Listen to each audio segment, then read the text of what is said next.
Good evening, everyone. A little bit of a technical hitch there. I hit the go live button and it told me live streaming is not available at the moment. Please try again later. So I just kept hitting the retry button. It's been that kind of week, let me tell you.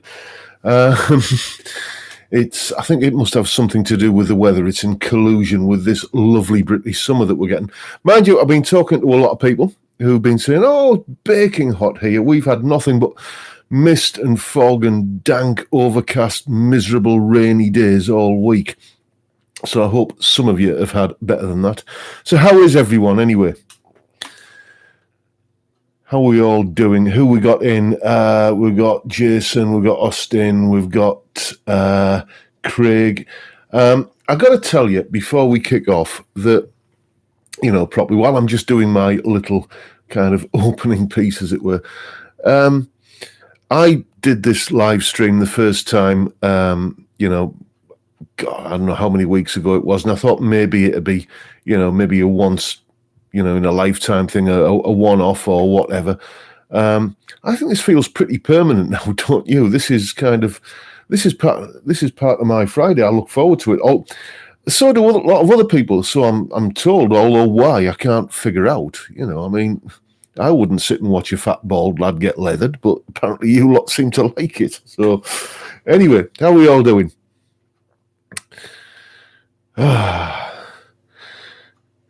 It's the same in Bladen, is it, Nigel? Yes, yeah. It's just this little corner of England, I think, that seems to be getting it. Evening, Tim. Evening, Dan. And before we kick off again, I just want to say a big thank you. I don't know if he's here yet. But one of my students, a chap called Andrew, sent me a little presentation box of half a dozen little shots of single malt whiskey.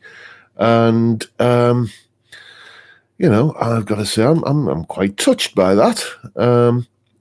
It's just, people keep doing nice things, and it sort of restores your faith in humanity a little bit, doesn't it? Evening, Peter. How are you, mate? Colin's in. Colin Falcon. He's the guy who very generously loaned me the amp plugs and the modded contemporary Telecaster. Good evening. I'm not sure how I pronounce your name. Squash. So, excuse me. I just need to... I've got a bit of main sum coming from an amp there, so I've just turned the volume down on it. All right, Ozzy, how are you? Dan's in, Dan Bernstein. No alcohol today. As Captain Picard from Star Trek, I'm having tea, Earl Grey, hot. You see, I never watched Next Generation. I just didn't. It was... I grew up watching, the original series, Kirk, Spock, Bones, Scotty, Mr. Sulu, Chekhov, all of that. And to me, it's just it just wasn't Star Trek with that. It's I wasn't even that fond of the films, to be honest. The original one, Star Trek: The Motion Picture. I saw it and I thought, nah. Matthew's in. How are you, Matthew?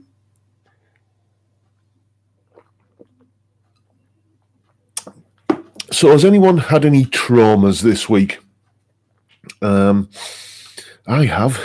I'll tell you if you like. Remember a few weeks ago I had to cancel a live stream because the dog had to go to the vet. The vets are getting very, very narky about not being paid, except they have been paid and they appear to have lost the money. And now they're saying, well, we haven't got the money. And I'm saying, well, yes, but I've got an email from the insurance company saying you have got the money. And that's ongoing at the moment. So we'll see how that pans out. But it's just one of those, those niggly little things that kind of every day you check your email and there's another email there where they're getting increasingly snottier. So we'll see how that pans out, as I said. This is as close as I get having a beer with the lads these days. It's not really the same here in Germany. No idea what saying for a start. This is after 2 years. Yeah, it's a touch of the old Auf Wiedersehen pet there, isn't it, Peter? Jason, rather. Peter. Where did I get Peter from? It's a touch of the old Auf Wiedersehen pet there. I shall have to watch that show again, that first series. Sunny, where are we? Malcolm's in sunny Suffolk. I'm drinking Adnam's Broadside, 6.8%. Dear me, that's going to get messy, isn't it? When I was a student, there used to be this pub in the Lake District. It was the Mason's Arms, I think it was, Cartmel Fell. And they used to sell all of these ridiculously strong beers, you know. I think one that was called EKU 28. That is seared into my memory. It was stronger than, it was about 15% by volume, so it's like stronger than wine, and they were selling it by the pint. Ridiculous. Yes, it's a stylized guitar. I wanted a guitar tattoo, but I've never seen a guitar tattoo that looks right, because there are too many straight lines going over, kind of curved surfaces on your arm. So I got like a kind of an abstract thing based on it. And this, hang on, I don't think I've shown you this before. This is my wedding ring, because it's a rose and the wife's middle name is Rose, you see. So lots of brownie points for that, by the way. Lots of brownie points. Oh dear me, I was in the good books for that for a long, long time. So, what else we got? Bought some 6-shooter revolver guitar knobs for my Telecaster. Best thing ever. What, you mean just like the control knobs that are shaped like kind of Smith & Wesson or something? John, saw your Telecaster video and ordered a Harley Benton TE20 in blue. It was a toss-up between that and the new Epiphone Les Paul LS, but that's had bad reviews. Yeah, I've seen bad reviews of that guitar myself. I've got to tell you, on the topic of that TE20, the Harley Benton, a mate of mine's just got one, and I was around there today. First time I've been around since the lockdown and everything, and picked it up, played. This is an £85 guitar. Picked it up, played it. Dear me, it's a lovely thing. He's done nothing to it. He's not, because he's not really kind of into setting up guitars and that sort of stuff. He's done absolutely nought to it. And it plays like butter. It's a beautiful thing. Yes, it's got cheap, muddy ceramic pickups, and yes, it's got a cheap pot metal top loader bridge, but, easy enough to sort out. You've got a decent lump of timber for the neck, and a lovely sunburst body. It's just ridiculous how good it is. Bottleneck Bob, never played a telly, but haven't seen your review of them. I must get one soon. How can you've never played a telly with the word bottleneck in your name? It's the two go together, don't they?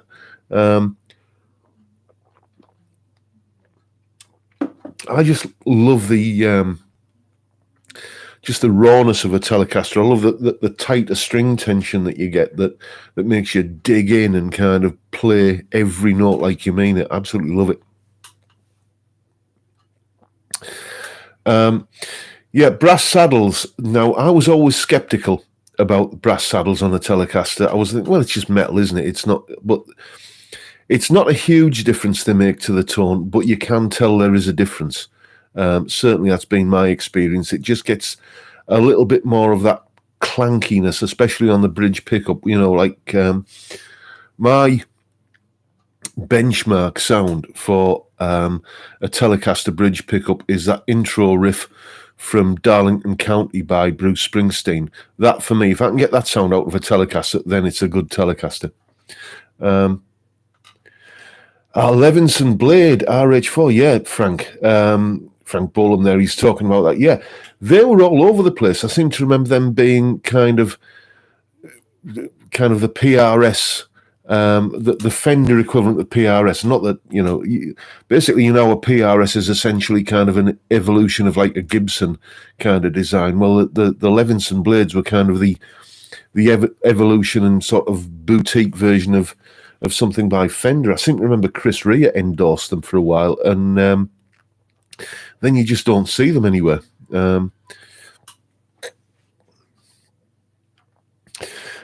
Since seeing your Gordon Smith, I bought me and the wife a GS1. Do you have to fight over it?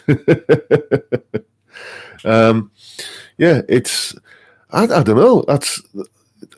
Does anybody else out there, does their missus, or, if you're, of a female persuasion, does your husband play guitar?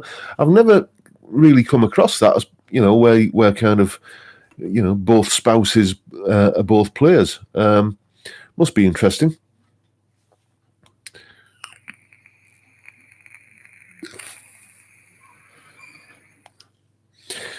Hi, John. I'm considering picking up a Yamaha Revstar for my birthday. Ever played one? Any thoughts?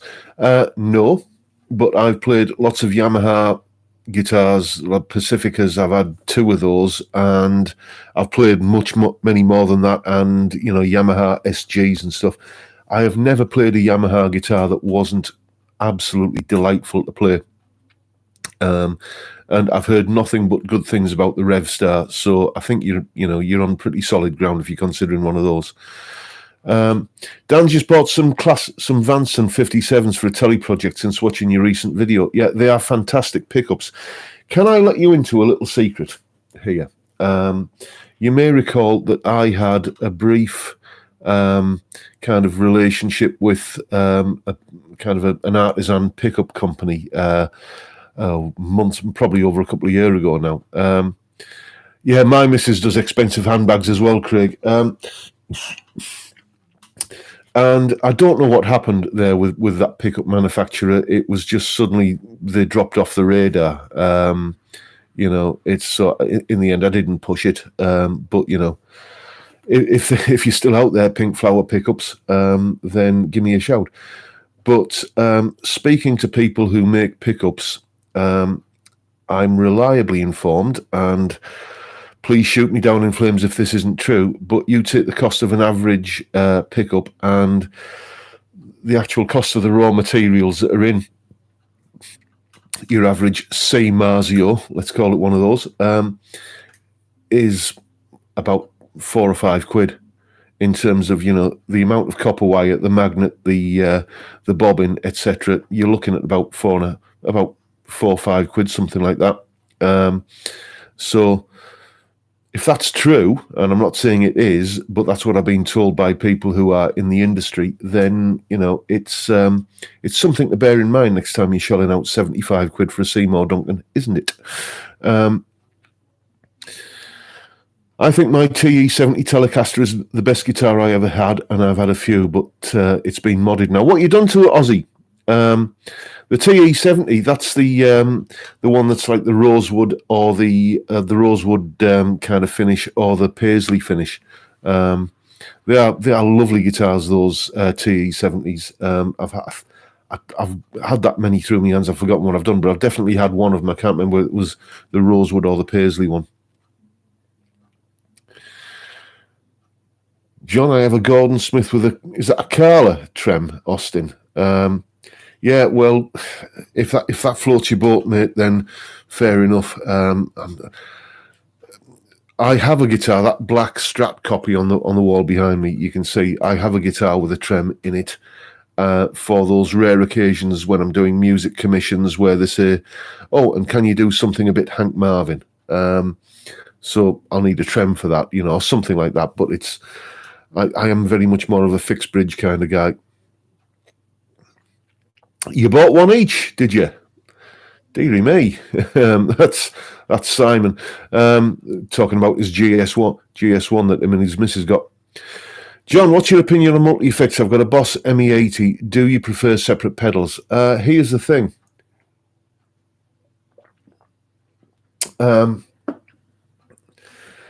My kind of journey through the land of effects is when I first started, gigging. I was a teenager and I was too skint to afford effects. So I just learned to use, the volume control on the guitar to go from a cleanish sound to a dirty-ish sound. Then I splashed out and got I think it was a Boss OD1 pedal, or then eventually I ended up with a Tube Screamer as well. I think I traded onto that. But as far as kind of lots of different delays and choruses and flanges, and it's just not me, really. I love someone like David Gilmour who uses all of that stuff to good effect, but for me it's just like, nah, can I just have the sound of the guitar with maybe a bit of reverb, please? I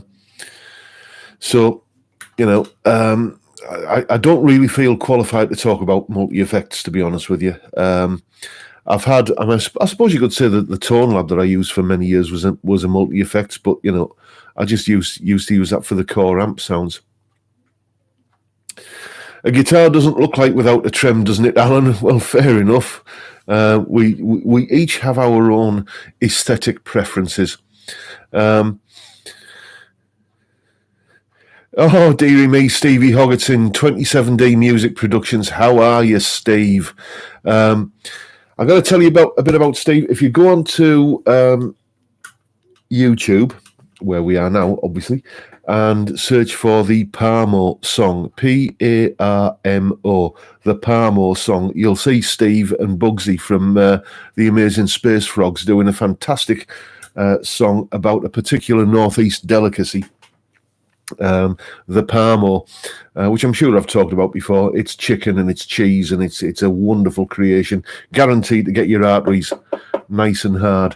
And that's what we're having for our evening meal this evening. So as soon as I've kind of ploughed through these beers and finished chattering to you lot, I'm going to go and start getting the deep fryer on and get a Parmo. You got some Aussie said you got some Iron Gear Steel Twin 2s, but they haven't arrived yet. I'm going to shield the Harley Benton T70 with some copper tape too. Yeah, those Steel Twins, I've got one in the bridge position of that kind of bits and pieces, knackered old Telecaster at the back there. It looks like it's relict. It's not. It's just my ham-fisted attempt at a refinish. But the Steel Twins are really, really great. They've got that, you can sort of hit a push-pull switch or something or whatever and get like an extra few winds on the pickup that just gives you a lovely boost to the sound. It really kind of, drives the amp like a man possessed. Malcolm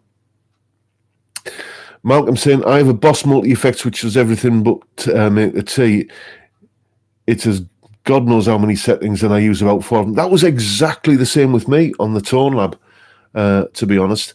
It was just, I suppose, those of us who kind of started emerging as guitarists in the 80s. I started playing in the late 70s, and kind of most of my development as a guitarist happened in the 80s.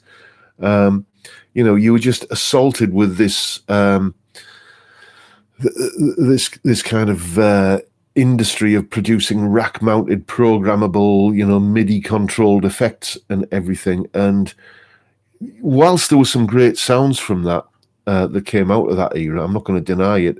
I would quite often just listen to, tons of sobs by Free and think, well, that's just a guy plugged into a Marshall, and think, well, it's, that's all you need, really. Where are we? So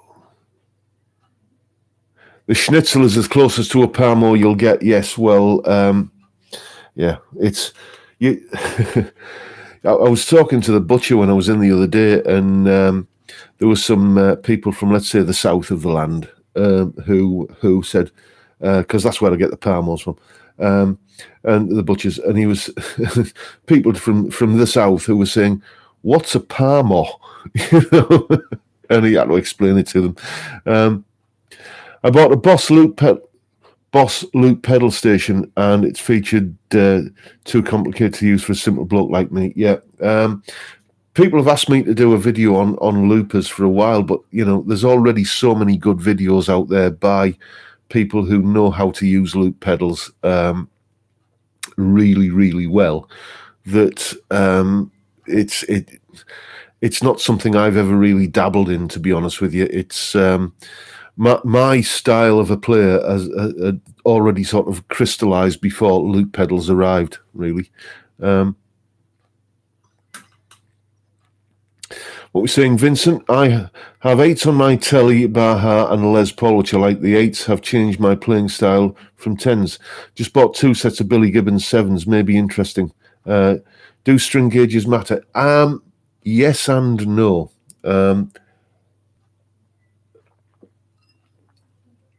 I notice when I have a guitar with light gauge strings on it, by light gauge I mean sort of 9s, 8s, 7s, anything like that, that everything feels a bit floppy and I overbend, and consequently I have to sort of play a little bit more softly and not dig in as much. And on a guitar like a Telecaster, how much attack you put into the note does affect the tone that you get out of the guitar, I think. So they affect the sound in that manner. But I'm sure if I kind of got used to the feel of those light gauge strings, I would, I would acclimatise to them. But I've been using 10s on all my guitars now for about 20 years. So,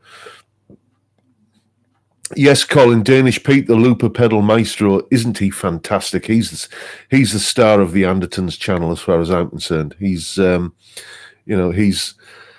just such a modest, understated guy, and then you listen to him play and you just think, I cannot think of anything that he's ever played that would be, that isn't just the perfect thing to play for that particular moment in time. I think he's a fantastic player.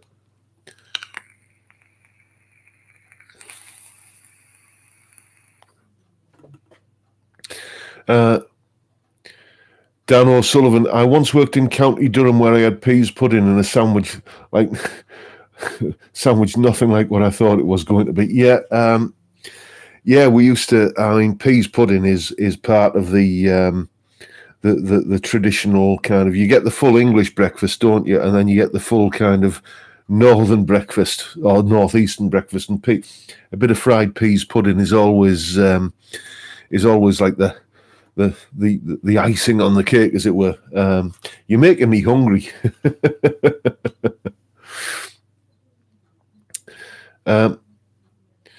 Yeah, Craig. Craig's saying there. Craig Dawes has Zoom 505, but never use it now. They were excellent little things. I used to have one of those back in the days when I used to use the Marshall. Let me just draw this curtain a little bit, get some of that kind of glare off me bald noggin. Back in the days when I used to have when I used to gig with the Marshall 6101, I think it was the model number, but it was the 30th anniversary combo.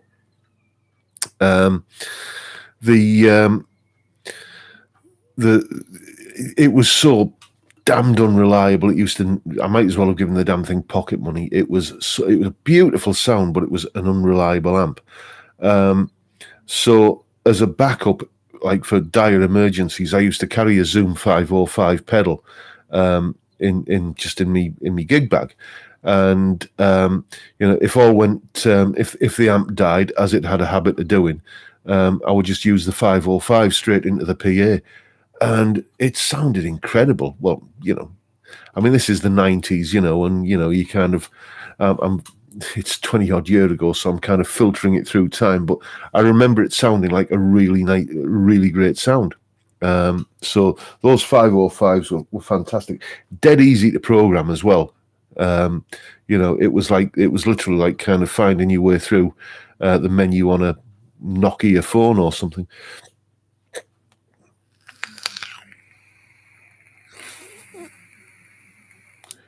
Had a Roland 404 drum machine and loved it, did you, Austin? Yeah. My first foray into home recording was I had a Fostex 4-track cassette thing, and I used to use does anyone remember the Boss DR5? It was like a little kind of drum machine with a 4-track sequencer. You got like a drum track, a bass track, and 2 other instruments. So you could do like sort of piano and brass, or piano and strings, or organ and stuff. It was, kind of get your track all kind of fettled up in that, record it on 2 tracks on the Fostex, and then you had 2 tracks left for guitar. Happy days, made my first album on that. Yes, Craig, we are showing our age. Jason saying Anderton's is basically just an advert channel for their shop, but Danish Pete is the highlight. Yes, I would agree with that. But to be fair, I mean, they obviously invest a lot of money and time in making those videos. And if, they've got to expect a return. So they're going to be flogging whatever is in the shop on those videos. You got to accept that. Some of the interviews that Lee, the captain, does is, they're pretty good. I remember being really kind of impressed with his Paul Gilbert interview that he did.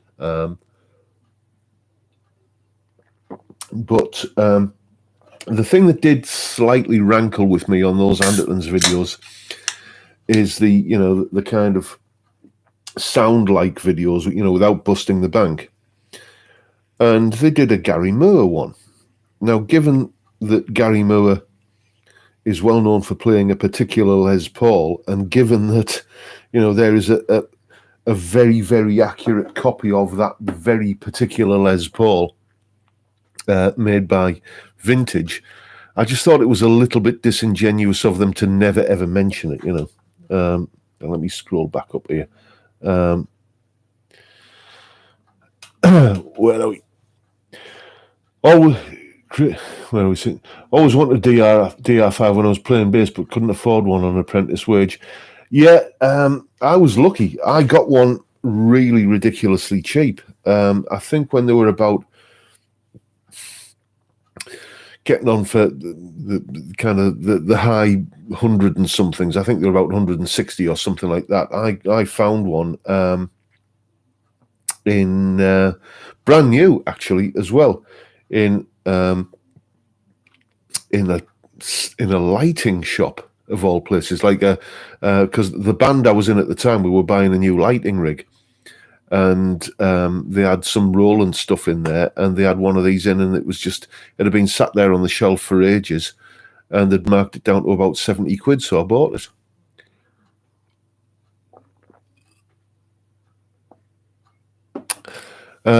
Dash Shaft, never heard Chapman play anything I liked.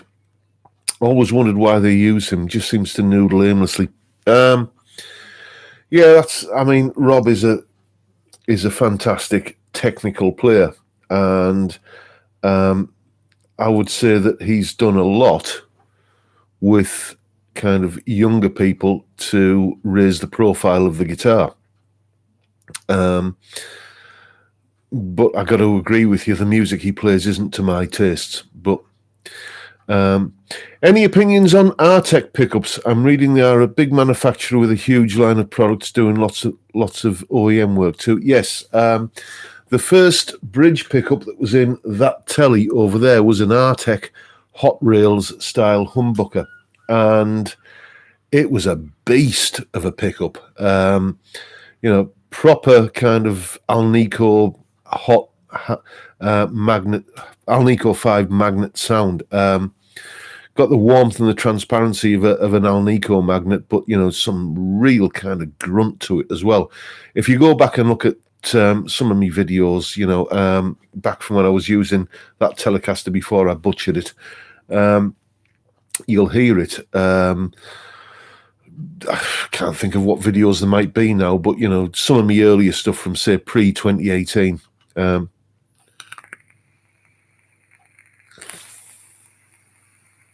You got a DR5 for nothing. You did you? Well, you got it slightly cheaper than me, then, didn't you, Irish? John, have you watched any of the True Fire vids on YouTube? Josh Smith in particular is top draw. Yes, now there's a player I could listen to,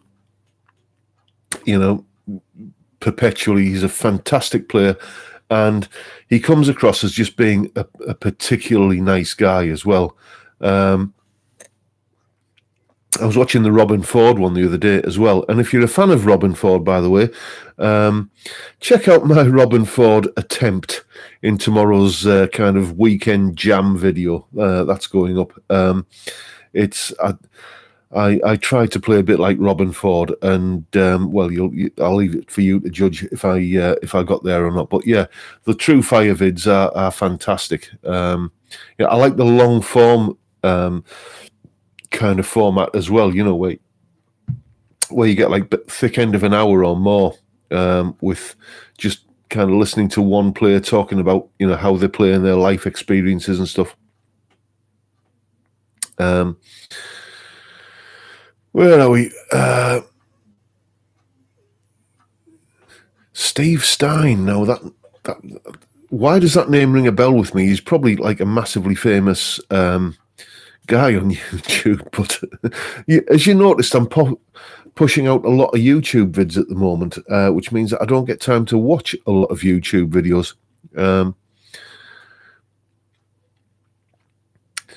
These True Fire videos, they are becoming like the sort of the 21st century version of like the Starlicks and the Hot Licks videos from the 80s, aren't there? Does anybody remember those? That they're all over YouTube as well, and you kind of see there's a brilliant one of Brian May actually, where he's wearing a before he kind of went all grey. Brian, either dye it or cut it. Can I just say, time marches on and it affects all of us, me included. But either get some Grecian on it or kind of. Or cut it, mate. It's that grey barnet you're sporting doesn't. But anyway, the 80s Starlicks video of Brian May. It's he's got the kind of. It's just a crime against fashion. The sweater he's wearing. Yes, I saw the 5 watt world version of the video on the Flying V. Fantastic. Some people find Keith Williams like really kind of dry and uninteresting, but I love the way he just stands and talks to the camera and delivers the knowledge, and kind of just it's. I think it's just a brilliant presentation that he does every time. Josh Smith also did a lesson with Justin guitar, which equally makes you feel inadequate. Brilliant nonetheless. Yeah. Yes, I mean. What can I tell you about Josh? He's just a fantastic player. He inhabits that that happy zone for me, which is if you imagine a Venn diagram where you got kind of jazz, blues, and a little bit of rock, okay, where they all intersect. That is where Josh Smith lives, and that's a very happy place to be for me. What do you think of the ES Les Paul? I grew up with folk music and I lean towards ES 335, 339, Casino, etc. I must admit, I do like a semi-hollow guitar. Gibson essentially invented that format, didn't they? The kind of not quite a solid body, not quite a hollow body. I used to have one. Well, I've had several, but the last one I had was the Harley Benton HP 35, and that was a great guitar. It was one of 2 guitars that I had to get rid of that I had to sell in order to pay a chunky vet's bill for the dog. But might be one of those on the radar sometime soon. Hang on, the chat's going past too fast. People are asking me, where are we? John, do you follow Dave Simpson? What do you think? I think Dave is absolutely unique, isn't he? He's, he's just, Dave is Dave, and he's a fantastic player, and he's just, you've got to inhabit Dave's universe, though, haven't you? You know what I mean? he's a fantastic player and a very entertaining YouTuber, and he's a bit apart from the norm, isn't he? But fantastic. Where are we? Great Streamliner is awesome. Yes, they are.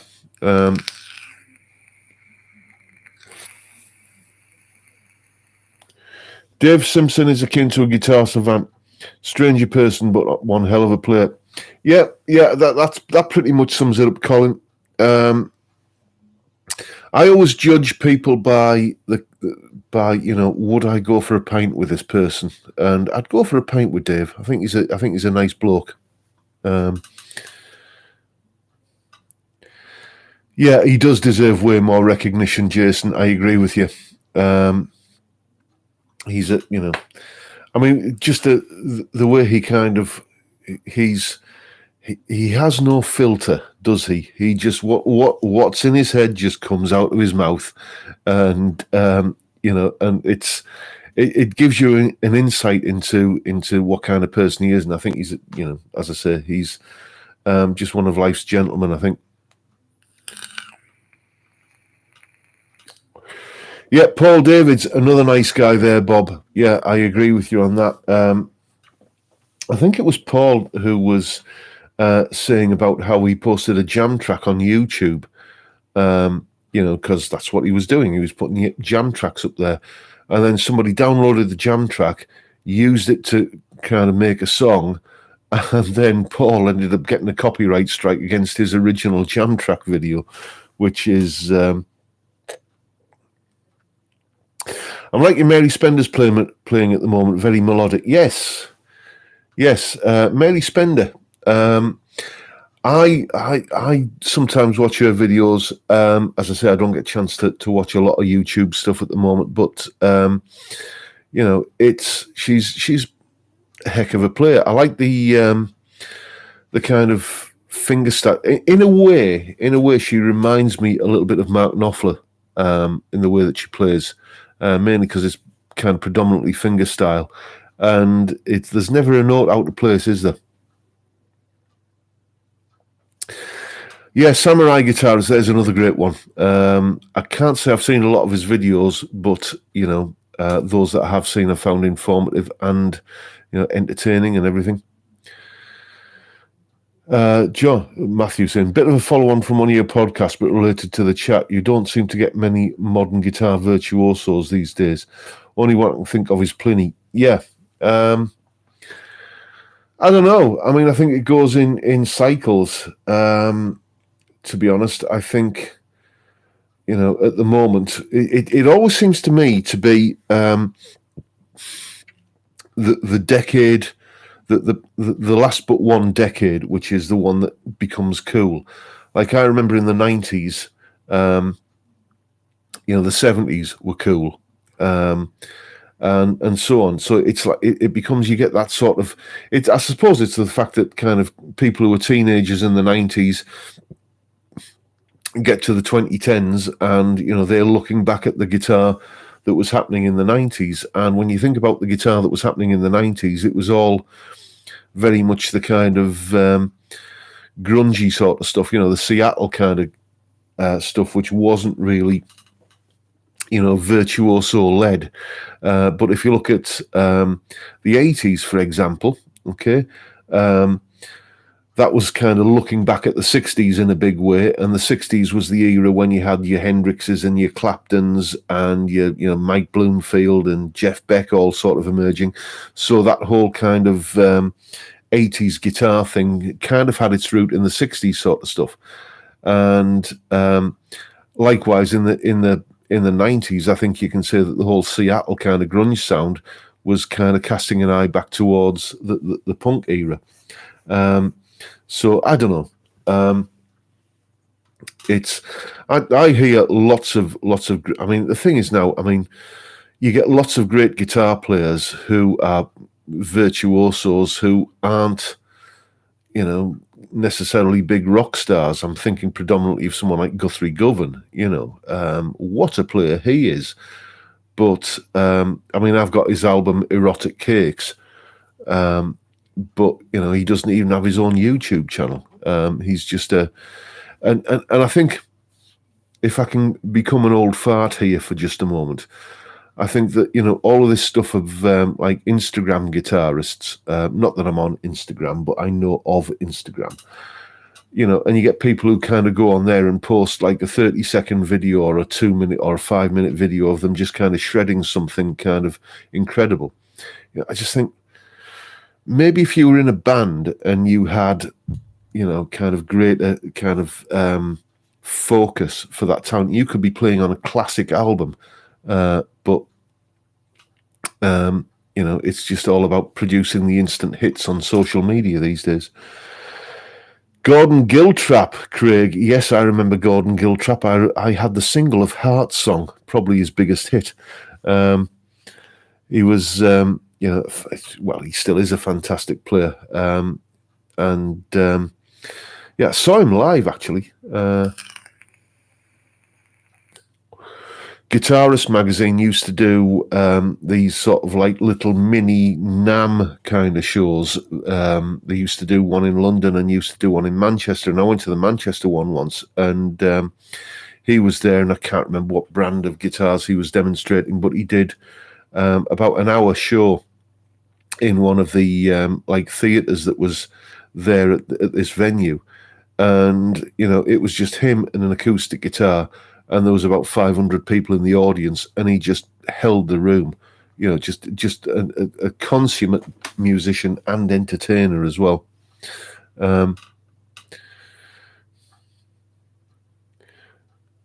John saying, it's about the songs for me. The opening of Tracks of My Tears, for example, is majestic and just 3 chords. Yeah, I'll go along with that. I've probably mentioned this before, but I am the boring old middle-aged bloke who's had a beer. Back in the 80s, I bought Yngwie Malmsteen's first album. Was it Rising Force? That was the album anyway. I'm not sure if it was his first one. And because it was the 80s and I hadn't quite graduated onto CDs by that time, it was on vinyl. And I don't think I ever listened to side 2. It was like every time I would lift the needle onto the on track 1, side 1, and kind of be amazed. And then by the end of side 1, I was always bored. I just wanted to put a free album on or something like that. So it was just just that sort of shredding virtuosity is amazing for a short period of time, and then it just gets a little bit. Yeah, can I listen to something melodic now, please? Hi, John. Any thoughts on slide guitar? Just got my first slide today and inspired me to give up guitar. You need a slide course, mate. Yes, you do. Fortunately, I have one for sale. If you just do a Google search for John Robson slide guitar, you will find that slide course, but you'll also find my brief YouTube video on an introduction to slide. So watch that, and maybe it'll help. I sort of got into playing slide almost by default, really,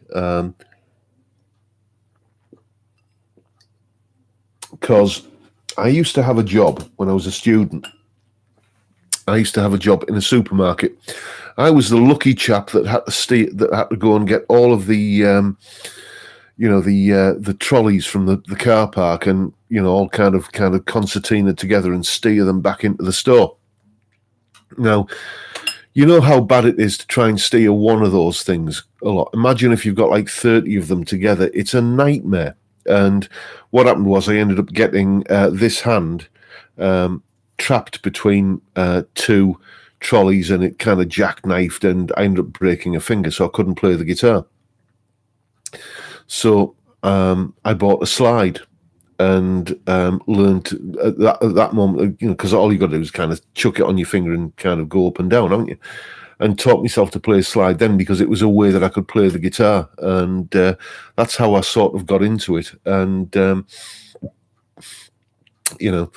I don't know if I hadn't done that, would I have ever played the guitar, played slide? I don't know, maybe, but that sort of forced the issue. I play slide in open G, open C, and open D, says Malcolm. Yeah, I play slide in standard tuning because I'm lazy. Because that way, all of the notes are where I left them, basically. I don't have to kind of think about new tunings or, kind of having to remember what the chord shapes and scale patterns are. I just, and again, from a position of ignorance, I didn't know when I first started playing slide that you were allowed to sort of tune the guitar to make playing slide for, easier. So I just started doing it in in standard tuning and kind of developed this muting and damping technique to get rid of, any unwanted notes. Excuse me. Important business. Forgot to mention, yes, I'm on the Morrison's export again tonight. I was supposed to go to Aldi yesterday, and if all had gone according to plan, I would have been on the Aldi premium juice. I think it's Saint Etienne, I think they call it. And I was going round to Colin's house. Colin, who lent me the Telecaster, I was taking that back, and he lives about halfway from my house to Aldi. And I got there, and I was going to continue to Aldi to buy the beer. Realised I'd left my wallet at home, so I had to go home and kind of, get the wallet, and then it's just round the corner to go to Morrison's. So I got the Morrison's stuff instead. Nice to play, but I don't want to listen to it for long. Slide, that is. I don't know. I'm just thinking. I don't think I've got an entire album of slide guitar. I don't think I've got a Rycuda or Sonny Landreth album. I suppose I've got, a few Allman Brothers albums, with Dwayne on, but it's sort of Dwayne then Dickie then Dwayne then Dickie, isn't it? It's not an entire album of slide guitar. Dan saying Alan saying you've got a custom shop Bonnie Raitt Strat. I'm no good at slide. Yeah, now she's a player, isn't she, Bonnie? I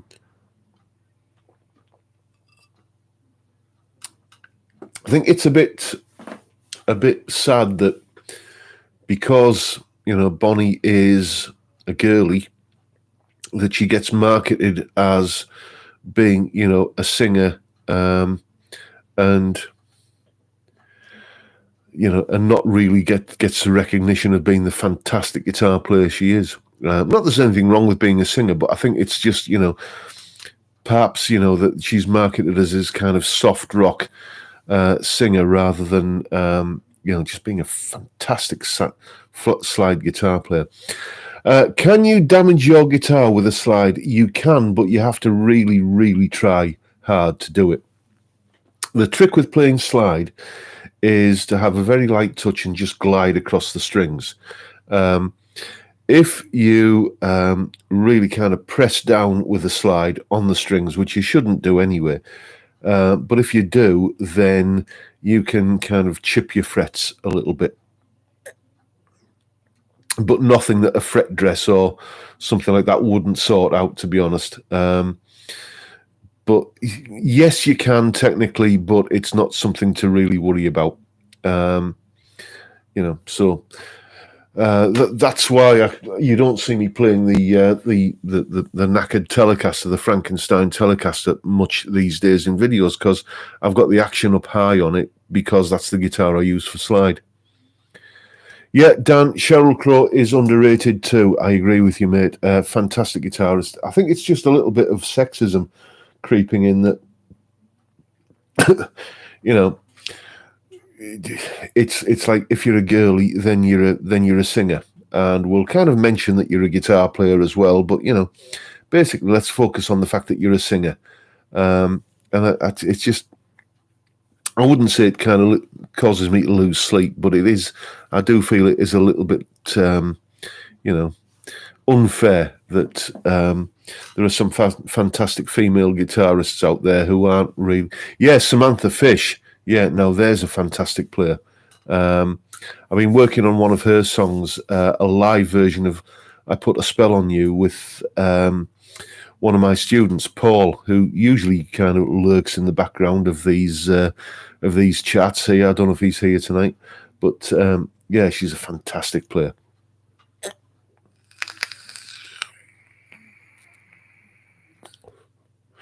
Again, Joanne Shaw Taylor. Yes, I mean, I first heard of her actually.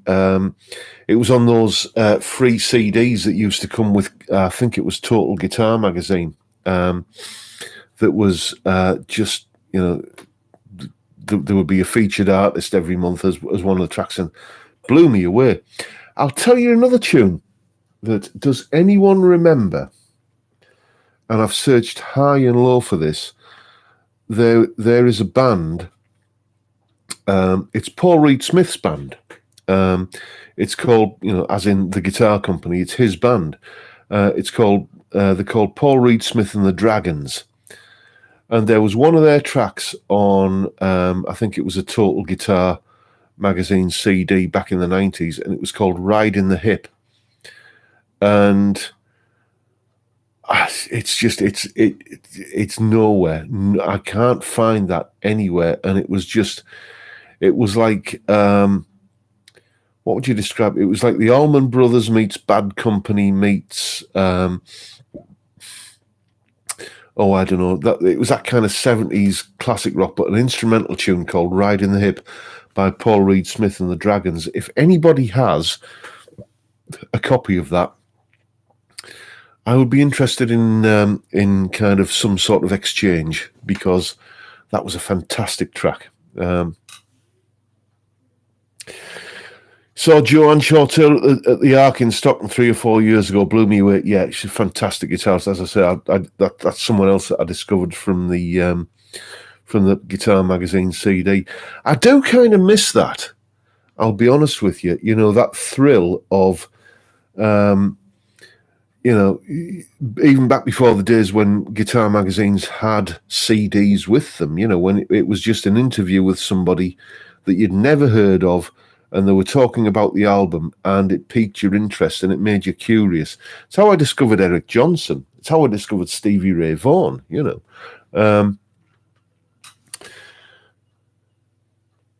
Have I tried playing right and left-handed like Michelangelo Batio? No.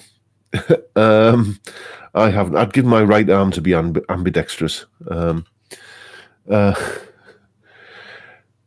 So, you know, it's just that I mean, he's a fantastic player, Michelangelo Batio, but again, I just wish he would join a band and, you know, have some, because everything I've seen of him and everything I've heard of him, it's just ferociously, monstrously great guitar playing. But it's just all about, you know, the technique. And I don't think, for instance, that Steve Vai, and this might be controversial, I don't think that Steve Vai has ever played better or ever played as good as he did on those two Dave Lee Roth albums. You know, it was Eat 'Em and Smile and Skyscraper. You know, when his guitar playing was contained within the vessel, if you like, of a song that had, you know, kind of a point to it and you know, some kind of direction to it and a focus to it, it works really well. Same with Yngwie Malmsteen, you know, Alcatraz. When he played on that album, it was incredibly good. But there's something about, you know, kind of shredding guitar players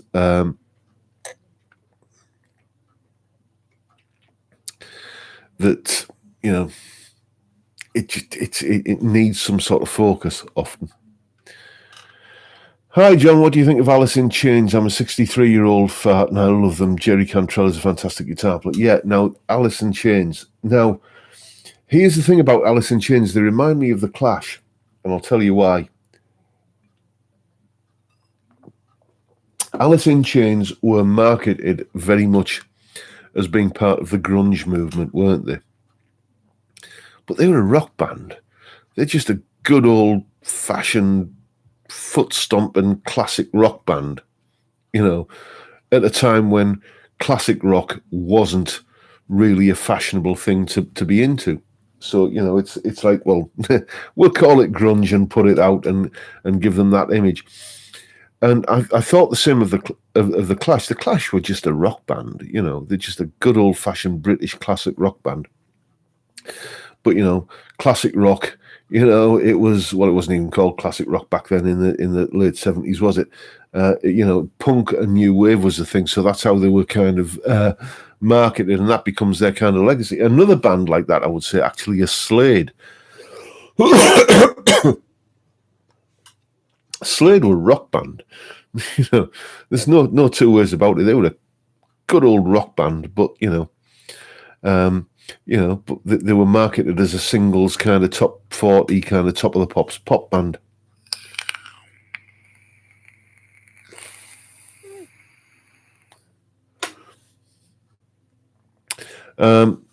Alice in Chains were, yes, they were from Seattle, but anyone mentioned 10cc yet? Funnily enough, my kind of morning routine,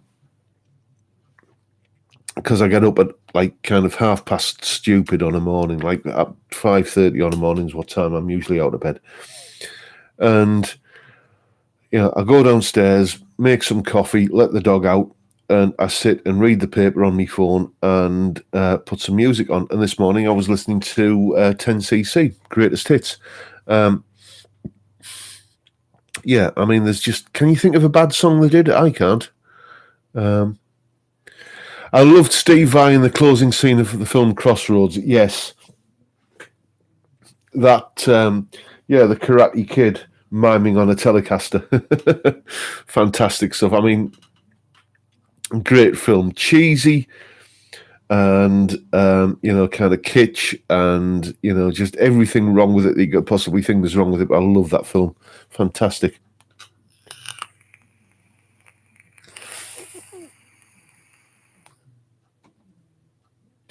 Steve Vai played both guitar parts. Well, now there's controversy over that, though, isn't there? Because wasn't there a lawsuit, Alan Roth claiming that he played some of the guitar parts on that? I know he was credited in the film as a guitar coach to Ralph Macchio, but I remember there was kind of a big hoo-ha at the time about what, how much Alan Roth actually played. Wax on or wax off, that is the question. Yeah, Ry Cooder played some as well. I think he played all the slide parts on that film, didn't he? But I definitely remember, please enlighten me if you've got any information. I don't know if it was just controversy or whether it was actually legal action, but I do remember that was Alan Roth was kind of kicking up a bit of a stink about that film.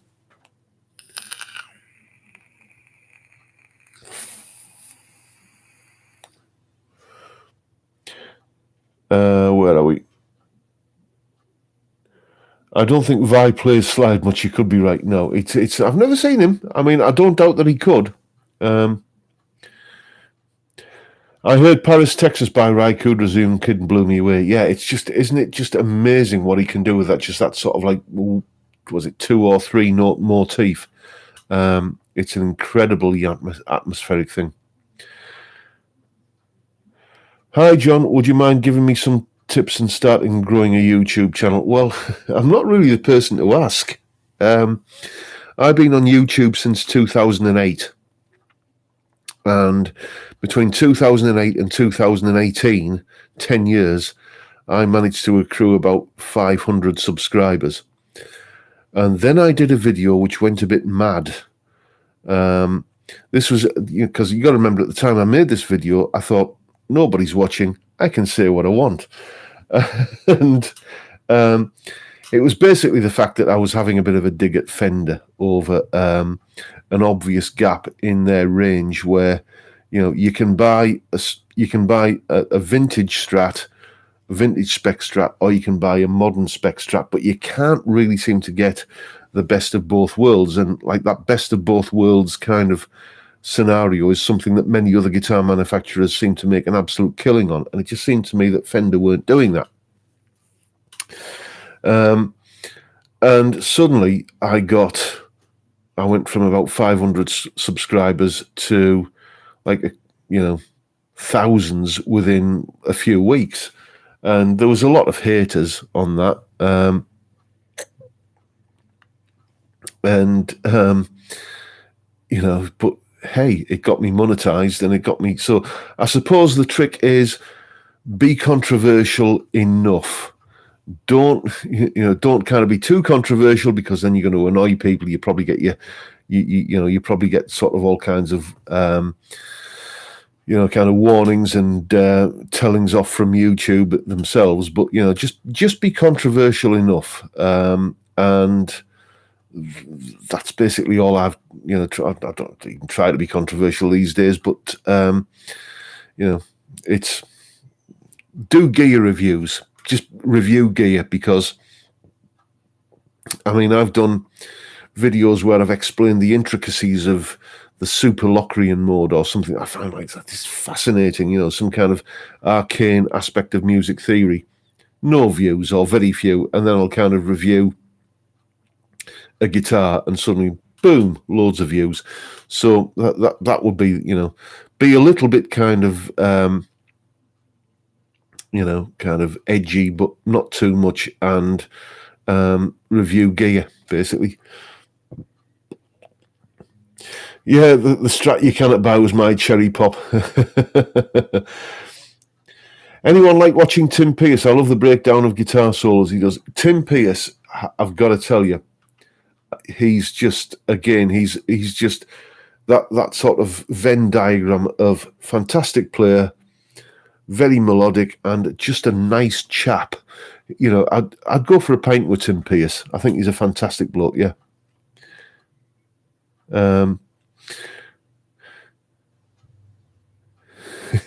That's still your favourite video of mine, is it? Fair enough. That's back in the days when I was just ranting into the webcam before I'd even got a proper camera to do videos with. Because as I said, I had no subscribers, so I thought I was just like literally walking up to the top of the mountain and shouting into the breeze, for getting off my chest. Yeah,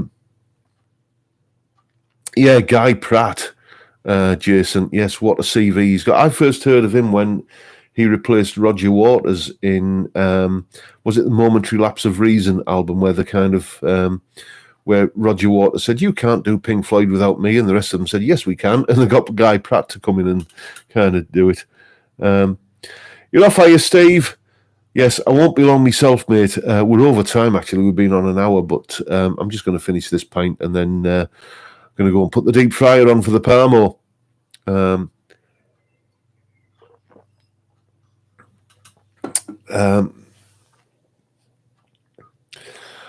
I've come a long way, have I? Yes. Well, I've lost my hair in the interim period. You'll see some of my early videos when I still had hair, but as I mentioned a couple of weeks ago, it all started falling out in unusual ways. Excuse me, I just need to find something.